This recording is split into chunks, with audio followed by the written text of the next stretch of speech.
Hey everybody, Mad Doc Hunter from Gator Games here, coming at you with another video about orcs. Today I want to talk about maybe some of your fears or maybe gripes about orcs in 11th edition at the launch here. A big question that I see going around circles right now is, are orcs broken? We know that Games Workshop likes to keep army win rates somewhere between 45 to 55% for the sake of balance, but we know that things can get a little fishy when we're talking about like big events and stuff. So where are orcs currently? Well, we're at a 58% win rate, which for the GW metric is a little high, right? The closer you get to 60, the more in danger you are of seeing nerfs. So this sort of reminds me of the situation when Mordaka came out a couple of years ago, right after the Codex. So I can see where some of the fears are coming from. We're also the fourth most played army currently, but judging by the fact that we just had a huge new release and tons of new models on the way, this shouldn't be a surprise to people. And I think GW likes to make the new stuff strong on purpose. You have to think they're also selling models, they're selling this game system.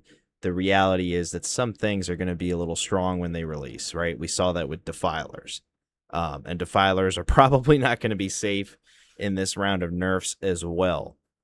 I also think what's cool about orcs at the moment, and maybe what screams to me, no, you get, they're not busted, is the fact that we have so many multiple viable builds, so many detachment synergies and combinations we can make, and even good old Warhorde is still viable. And the reason I bring this up is if you look at that final table, I haven't watched the game yet. I actually need to go back and do that still. But I know the two lists, is a 1 point game. So you should watch that game if you haven't watched it yet. Both of the lists are interesting. We have Tactical Brigade and Green Tide, really popular combination. I talked about that in one of my previous videos, even. And then you have Cult of Speed with more DACA, a very popular combination as well. A lot of firepower, a lot of shooting, and good access to good rules. Invulns, reactive moves, advance and charge, advance and shoot. These are things that people want right now, and orcs have them, so we're in favor. That being said, although I don't think orcs are broken, I think there are some outliers. Specifically, the Gaz unit with 20 boys is a little bit overtuned. I think most of the games that I've played with the Gaz brick and 20 boys, whether it be with Banner Knob or Pain Boy, with the additional leader, it's a little strong. I know most winning lists are even just running Gaz with 20 boys and a Pain Boy, and it turns out that's pretty good too, right? Like 5-up Invuln and Green Tide. You have the 5-up Feel No Pain from the Pain Boy.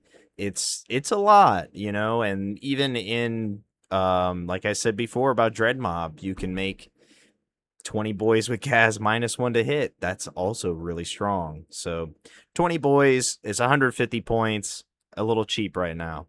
We also have some of the best action monkey units in the game. I have a picture of Gretchen up on the screen for that reason.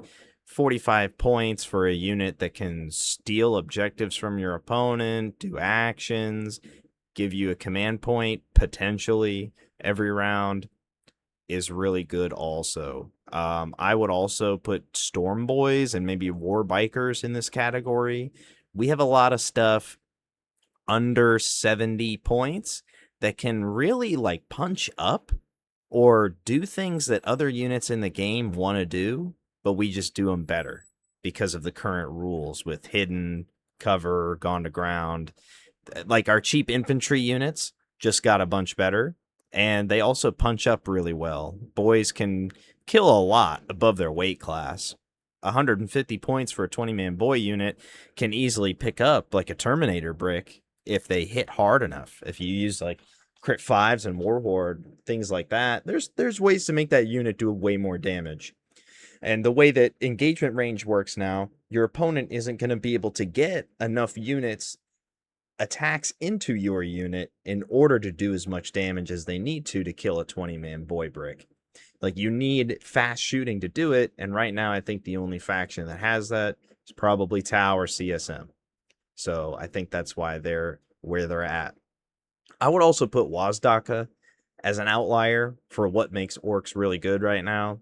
For 175 points, you get Deep Strike, Smoke, hitting on 4s and shooting with AP2 damage 2, a Strength 10, AP2 damage 3 weapon with Lance that gets 7 attacks in the wall. That's a lot, right? Like, this guy is killing Forge Fiends in one activation almost. He can pop a transport. It's a lot of damage, and then he has a 4-up invuln. So, and Lone Op 12 for some reason, like they're just giving all these new Orc characters every single rule in the game, and I love it. I do love that personally, but a lot of factions don't have access to this kind of stuff, or as many rules as he gets, right? Like, I also forgot you get the command phase ability, so he can auto advance 6. He already moves 14, so Wazdaka is going to move 20 inches, ignore terrain, shoot, charge, and kill stuff. Like, it's what we want to do if it's our theme, but it's a little fast, it's a little aggressive, and the fact that he can also deep strike and up down means he's also very flexible. So 175 points, and he can very easily kill things that are above his weight class. So I think Wazdaka is an outlier. Snickrod, I think, fits in a different category because he's not as tough, right? Like, Snickrod is going to do actions for you, and he can up down in your turn, arguably worse now. Maybe I'll talk about him in a later video. The DACA units, I would think, are also problems. Luda's at 100 points is a lot. It's very cheap. If you take the custom Mega Blastas, you're looking at, and if you do the rapid fire enhancement, which people often do with more DACA, it's 4 shots if you're within 24 inches.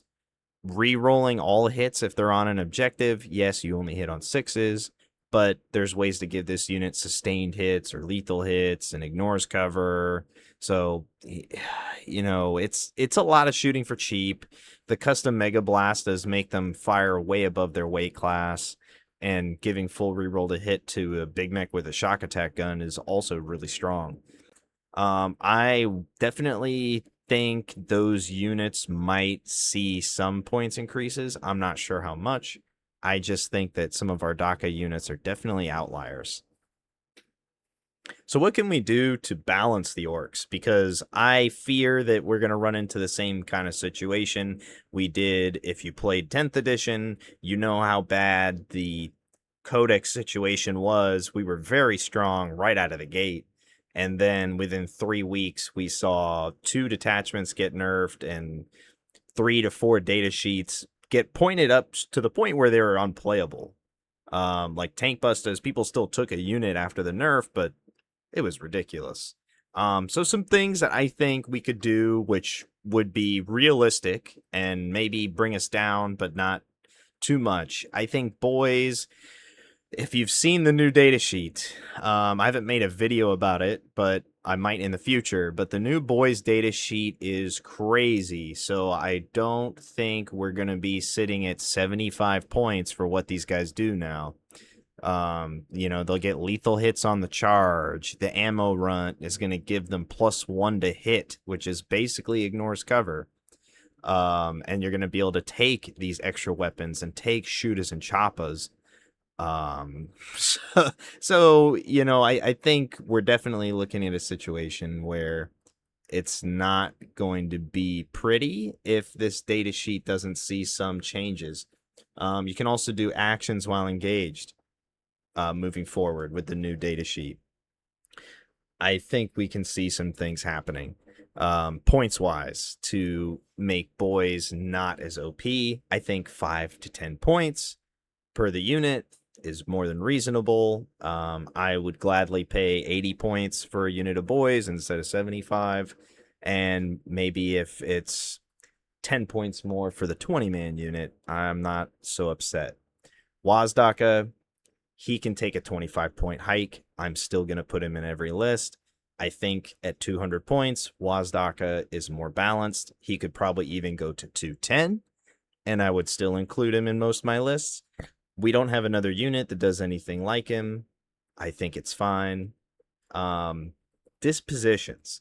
We have access to some of the best ones. Take and hold, people are arguing is the best. I think that is probably true. I'm also a big fan of disruption now because I realize how easy it is for us with commandos and storm boys to do an action on every single objective on turn 1, and then turns 2 and 3 tag all of the other terrain in the game. So you're scoring that way, and then you just kill your opponent when they try to take these points back from you. I think GW could do a little bit to make take and hold not as oppressive, and I think that could save us from being nerfed in other ways, because I think a lot of the take and hold armies are really strong right now. So that would be one way to balance. I also think some of our detachment combos are a little strong. Being able to take more DACA with Dread Mob is really good. If you haven't done Dread Mob and more DACA yet, like having access to the big mechs in these squads of tank busters, in these squads of Ludas, it's really good. Turns out it's pretty strong. You know, I don't even mind rolling my button press, because if I hit lethal hits with Ludas, I'm not upset. Like, I hit on 6s anyways. I like not having to make wound rolls. If I hit sustained, I love that, because I'm going to wound everything on 2s and 3s usually. It's strength 8, sometimes 5s if I'm shooting at a vehicle. And then hitting the extra AP isn't bad, because you're going to force people to their invulns, because Ludas are only AP 1 on the def guns. So, you know, I think a lot of the detachment combos that are possible right now, I think GW might need to think of a way to balance what detachments you can take with which. And I think that would be a good way to balance some of the other more oppressive armies at the moment. I'm looking at you, T-Sons, with the robot Hex Warp combo and other such things. So if GW balances detachments this way, also, I think that could help us. You know, I think it's a new edition, a lot of new rules. GW has opened up the way to balance things in a different manner now that we have dispositions, detachment combos, and points. You know, it's a new lever to pull to balance things. You know, I think if they do things the right way, the game can be in a very good space. That's really all I have for the video today. I don't want to doom and gloom. I don't want to talk too much. You know, I wanted to make a shorter video today because I'm a little exhausted. I just ran my first 11th edition RTT this year. So please go check out those live streams. I brought the stream set up. We streamed the top table. I played a more casual game with someone who had the buy round on round 1. A lot of fun. Orks versus Dark Angels. I think the second game is Imperial Knights versus CSM, and the third game, really fun to watch, was Dark Angels versus Blood Angels. Very good game, very close game. Yeah, check those out. I'm going to make more videos. I might put out another one this week and talk about deployment, because that's something I don't see a lot of people talking about yet. So would be a good video to watch and include, maybe run you guys through deployment. Anyways, this was Hunter from Gator Games. Remember, whoa.